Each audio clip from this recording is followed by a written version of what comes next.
You know, when you really think about it, this is the first time a Star Wars fan film essentially got made. It got released on Netflix with a lot of slow motion.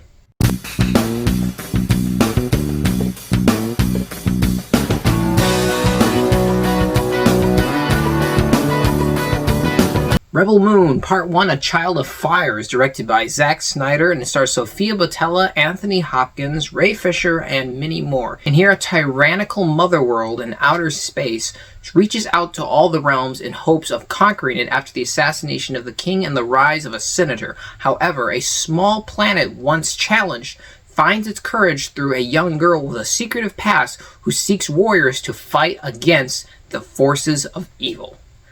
I was really excited for Rebel Moon. I think I was probably one of the most hyped people on the internet because I haven't had a Star Wars movie in a while, and I'm a pretty decent Zack Snyder fan. I tend to at least admire his work because there's always something put behind it, even if there isn't much in the final project. You gotta respect the work that was put in, and I just wanted to see something of this caliber, and it really seemed like a good way to close out the year, and he was promising an R-rated Star Wars, which we really didn't get because they made this PG-13. So I settled in, I was ready to watch it, and it's alright. That's kind of the way it is. I'm not gonna lie. This movie is extremely disappointing, not because it's bad per se, but because of the potential that not just I built up in myself, but when you see the movie that is in the film that ends up just not always being fully fleshed out. There are a lot of good things in here, but there are also a lot of things that take this movie back a lot farther than it could be and stops it from being the film that it has all the potential to become. But we're going to talk about the positives first. Sofia Boutella, and here as our lead character, is absolutely phenomenal. She brings it. She chewed it up. She has a lot going on with her past that they do explain through flashbacks and stuff. But even though she does have to deliver some pretty clunky exposition dialogue and narration, she does a really good job with her acting. She is really good at here. She's subtle when she has to be, but she is also bringing her game when she has to, and she brings that physical performance that's necessary for this character. It really was unique, and I like the way she felt. Most of the characters in here are played very well by their respective actors.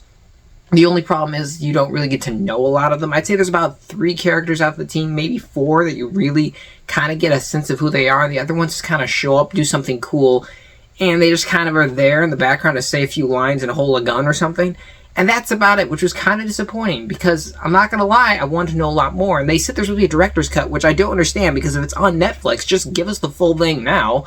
I don't understand why we have to wait for another director's cut. And Zack Snyder said that's basically an entirely different movie. So what we got here is still a bastardized version of Rebel Moon, which is crazy because he went to Netflix to stop having that problem like he had at Warner Brothers. And the thing is, we do have a bit of a formula here, where it's just like you go to a planet, someone says, hey, we're looking for so-and-so, they're over there, we talk a little bit, have a cool sequence, the person says, oh, I'll join you now, and then you leave. And that kind of rinses and repeats a little bit, but it does have some really cool action sequences out of it. There is a scene that I absolutely loved of this manly dude riding basically like a dragon bird, which is absolutely sick. There's a fight with this spider-like lady. There is a lot of cool sequences from that, but it seems like there's a lot more visual substance than there is story substance. There is a lack of story here, but visually this movie is gorgeous to look at. The special effects were phenomenal, and honestly, it created a really good world. I'll give Zack Snyder that. There's a world building here that I really, really love, and I love the way it's trying to flesh everything out, especially since we're going to get a part 2 to this, because it has a lot to tell. The villain in here is phenomenal. I really liked him. His opening scene was pretty good. He was pretty intimidating.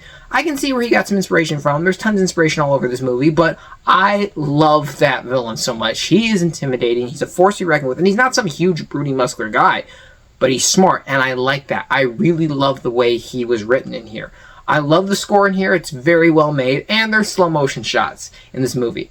I absolutely love that, and I also hate that, because there are shots in here where the slow motion is used to such an effect that makes it so beautiful and artistic. There's other times it's like it's not really necessary. The dialogue in here is also pretty shaky, and I think some of the story needs some work. This definitely needed a little bit of rewriting involved in it, which is kind of strange because it's so long to develop the story. But overall, I think there's some pretty cool ideas in here, and the characters all have potential, and everything looks great. I mean, that's the one thing you know from Zack Snyder. I feel like this is a movie where, like, if you're a Zack Snyder fan, you're going to love it. If you don't like Zack Snyder, you're not going to like it. And if you're just a person who wants to see the movie, you'll probably have a decent enough time. Me personally, I would say Rebel Moon is a good movie to check out if you got some time, especially considering it's on Netflix. It's just a time passer. It's something that will be entertaining. You'll get some good action out of it, some good excitement, and a little bit of lore, and you can kind of be afterwards like, that was fun. You remember some bits of it and move on. Overall, I think it has some potential that's missed, that certainly could have been fleshed out, but I still had a pretty decent time with it, but there certainly is a lot to be desired here, while still delivering quite a bit of a punch and setting up a sequel very well. I'm going to give Rebel Moon, A Child of Fire, a 6 out of 10. So thank you guys always so much for watching. I appreciate you, and I'll see y'all next time.